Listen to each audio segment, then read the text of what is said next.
High, good morning. আজ ক্ষয়চক্র chapter থেকে কতগুলো এমসিকিউ ডিসকাস করা হচ্ছে, চলুন দেখে নেওয়া যাক। কোশ্চেন নাম্বার 1, এখানে অ্যান্সার দেওয়াই রয়েছে, জাস্ট আপনারা দেখে নেবেন। ক্ষয়ের শেষ সীমা ধারণাটির প্রবক্তা হলেন, ক্ষয়ের শেষ সীমা ধারণাটির প্রবক্তা হচ্ছেন option A W M. Davis, B Powell, C L C King, D Hack. Option number B দেওয়া রয়েছে, এখানে সঠিক অ্যান্সার হচ্ছে পয়েল। নাম্বার 2, নদীতে জলপ্রপাত গঠিত হয় যে পর্যায়ে তা হলো, কোন পর্যায়ে জলপ্রপাত গঠিত হয়? বার্ধক্য অবস্থায়, পরিণতি অবস্থায়, যৌবন অবস্থায়, কোনোটিই নয়। এই এই ফ্যাক্ট থেকে একটা কোশ্চেন পুট করে থাকে, তাই বুকস থেকে দেখে নিও। আর নাম্বার 2 এর সঠিক অ্যান্সার হচ্ছে সি, যৌবন অবস্থায়। ক্ষয়ের শেষ সীমা বলিতে বোঝায় সমুদ্রের তলদেশকে, নদীর মোহনাকে, সমুদ্রপৃষ্ঠকে, তটভূমিকে।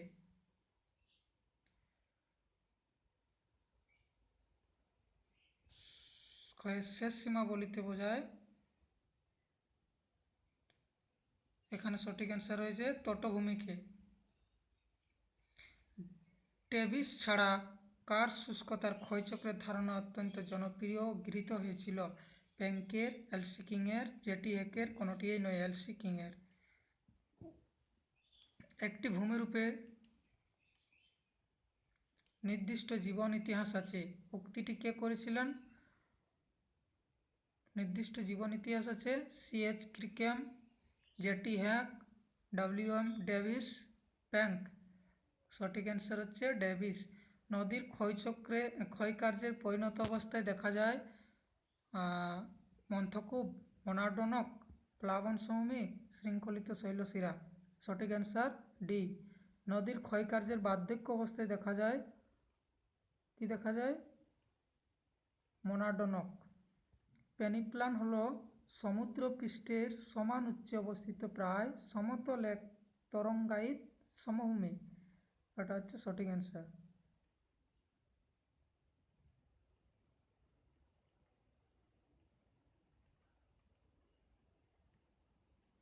নদীর পুনর্জীবন লাভের ফলে যে ভূমিরূপটি গঠিত হয় সেটি হচ্ছে উপত্যকার মধ্যে উপত্যকা, valley in valley, river trench, nick point, প্রত্যেকটি দেখা যায়। That's mean all of this above. সঠিক অ্যান্সার ডি। মনাডনক হল যৌবন অবস্থায় গঠিত উচ্চভূমিরূপের উপর পর্বতমালা, পাহাড়, স্বাভাবিক ক্ষয়চক্রের দ্বারা গঠিত এক সমপ্রায় ভূমি। পেনিপ্লেনের উপর অবস্থিত কঠিন শিলায় গঠিত নতি উচ্চ টিলা বা পাহাড়।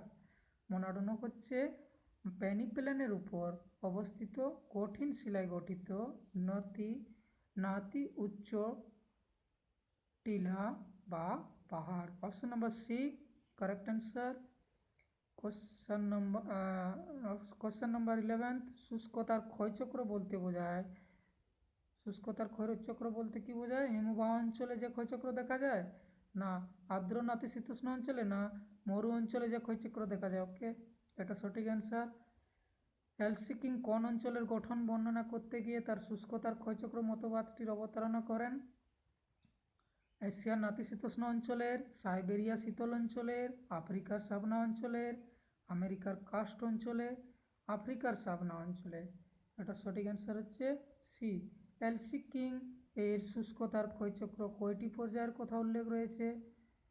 এলসি কিং এর শুষ্কতার ক্ষয়চক্রে 3টি পর্যায়ের কথা উল্লেখ রয়েছে। পর্বত পাদদেশের সমপ্রায়করণ নামে পরিচিত এলসি কিং এর শুষ্কতার ক্ষয়চক্র তত্ত্বটি।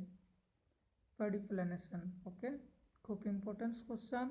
ভৌগোলিক ক্ষয়চক্র নামে পরিচিত এলসি কিং এর শুষ্কতার ক্ষয়চক্রটি, না ডেভিসের স্বাভাবিক নর্মাল সাইকেলটি? ডেভিসের নর্মাল সাইকেলটি। ডেভিস বর্ণিত স্বাভাবিক ক্ষয়চক্র মোট কয়টি অধ্যায়ে উল্লেখ আছে? অধ্যায়ের উল্লেখ আছে 3টি। স্বাভাবিক ক্ষয়চক্র বলতে বোঝায় শুষ্কতার ক্ষয়চক্র, নদীর ক্ষয়চক্রকে, কোনোটিই নয়, নদীর ক্ষয়চক্রকে। কোন অঞ্চলের গঠন দুর্বল হলে কোনো অঞ্চলের গঠন দুর্বল হলে কি হয়? ক্ষয়চক্র দ্রুত সম্পন্ন হবে, ক্ষয়চক্র ধীরে ধীরে সম্পন্ন হবে, ক্ষয়চক্র বিঘ্নিত হবে। কোনোটি এই নয়।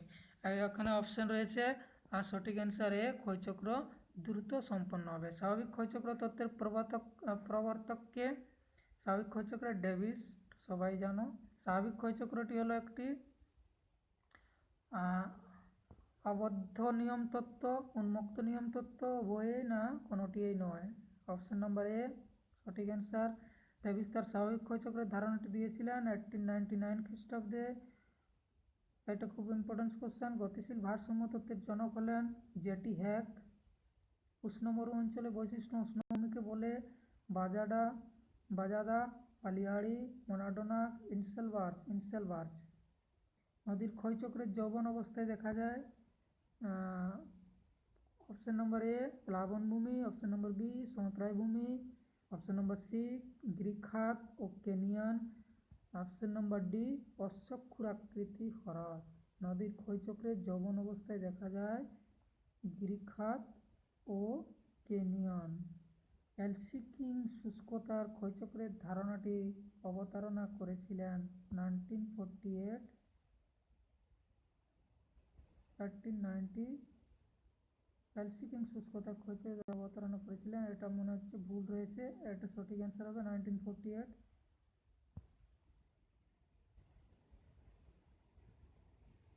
তবু একবার দেখে নেবে।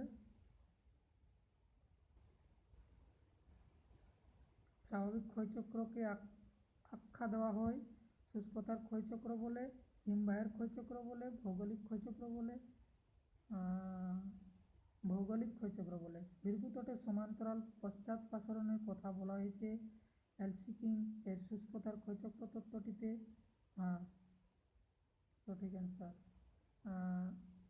বনহার্ট নামকরণ করেছিলেন কে? উইলিস। পেডিমেন্ট হলো ভৃগুর পাদদেশের একটি মৃদু ঢাল। সম্মানিত দেওয়াই রয়েছে, একবার দেখে নেবে যদি ডাউট হয়ে থাকে, টেক্সট বুক দেখে নিও। ইনসেলবার্চ হলো স্বাভাবিক ক্ষয়চক্রের যৌবন অবস্থায় গঠিত উচ্চভূমিরূপ ওপর অবস্থিত সুউচ্চ পাহাড়সমূহ।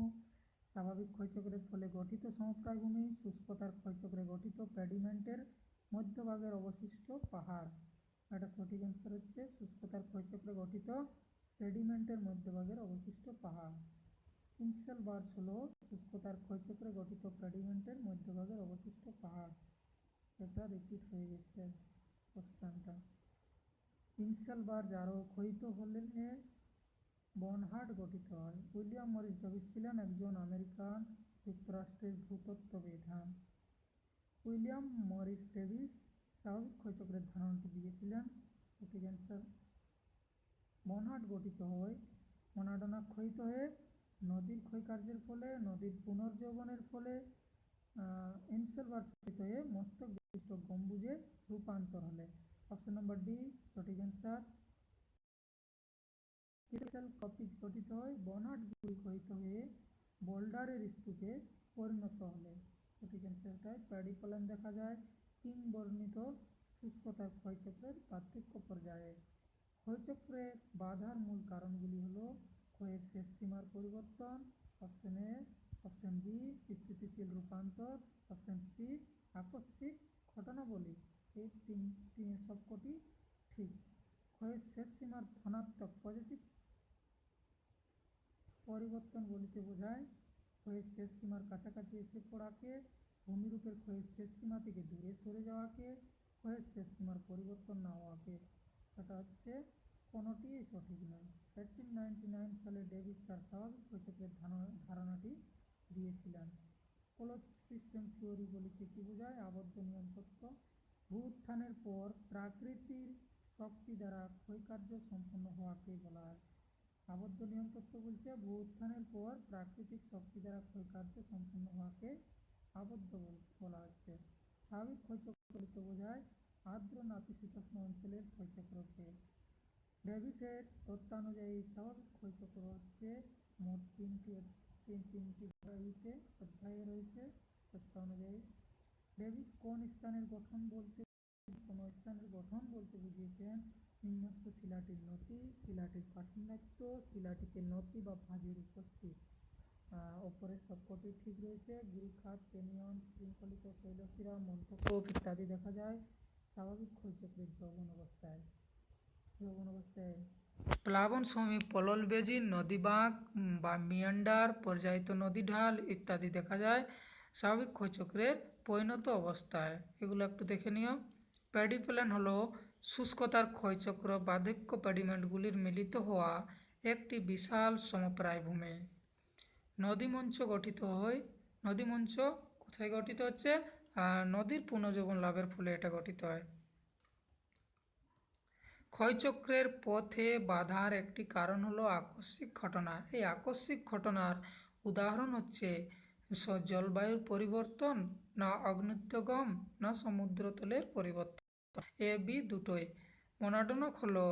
মোনাডোনক হচ্ছে পেনিপ্লেনের উপর অবস্থিত, কঠিন শিলায় গঠিত, নতি উচ্চ টিলা বা পাহাড় বিশেষ। এলসি কিং আফ্রিকার সাভানা অঞ্চলের গঠন বর্ণনা করতে গিয়ে যে তত্ত্বটির অবতারণা করেন সেটি হলো শুষ্কতার ক্ষয়চক্র তত্ত্ব। শুষ্কতার ক্ষয়চক্র বলিতে বোঝায় মরু অঞ্চলে যে ক্ষয়চক্র দেখতে পাওয়া যায়। ভৌগোলিক ক্ষয়চক্র বলতে বোঝানো হয় উইলিয়াম মরিস ডেভিসের নর্মাল সাইকেল থিওরিকে। এলসিকিংয়ের তত্ত্ব উল্লেখ আছে। এলসিকিংয়ের তত্ত্বে কি উল্লেখ রয়েছে? ভৃগুতটের সমান্তরাল পশ্চাৎপাসরণের। ওকে। পেডিমেন্ট বলতে কি বোঝায়? ভৃগুর পাদদেশে একটি মৃদু ঢাল সমন্বিত ক্ষয়জাত ভূমি। নেক্সট কোশ্চেন, ক্ষয়ের শেষ সীমার ঋণাত্মক পরিবর্তন বলিতে কি বোঝায়? কোনো ভূমিরূপের ক্ষয়ের শেষ সীমার কাছাকাছি এসে পড়াকে, না কোনো ভূমিরূপের ক্ষয়ের শেষ সীমা থেকে দূরে সরে যাওয়াকে? হ্যাঁ, সঠিক অ্যান্সার। স্থিতিশীল রূপান্তর বলিতে কি বোঝায়? নদীর শক্তির নিয়ন্ত্রণগুলির পরিবর্তন। পুনর্যৌবন বলিতে বোঝায় ভূমিরূপের পরিণত বা বার্ধক্য অবস্থা থেকে পুনরায় যৌবন অবস্থায় ফিরে যাওয়াকে। সিমেটোজেনি হলো শত শত কিলোমিটার ব্যাপী প্রশস্ত ভূখণ্ডের বক্রতা এবং কখনো কখনো গম্বুজাকৃতির প্রাপ্তিকে বলা হয় সিমোটোজেন। নদীবাগ, অশ্বক্ষুরাকৃতি হ্রদ, সমপ্রায় ভূমি, ক্ষয়জাত পাহাড় বা মোনাডোনাক ইত্যাদি দেখা যায় স্বাভাবিক ক্ষয়চক্রের বার্ধক্য অবস্থায়। পেনিপ্লেন হলো সমুদ্র পৃষ্ঠের সামান্য উচ্চ অবস্থিত প্রায় সমতল এক তরঙ্গায়িত সমভূমি। পেনিপ্লেন সমুদ্রপৃষ্ঠে সামান্য উচ্চে অবস্থিত সমপ্রায় ভূমি। কোনো অঞ্চলের ক্ষয়চক্রটি দ্রুত সমাপ্ত হবে যদি ওই অঞ্চলের শিলার গঠন দুর্বল প্রকৃতির হয়ে থাকে।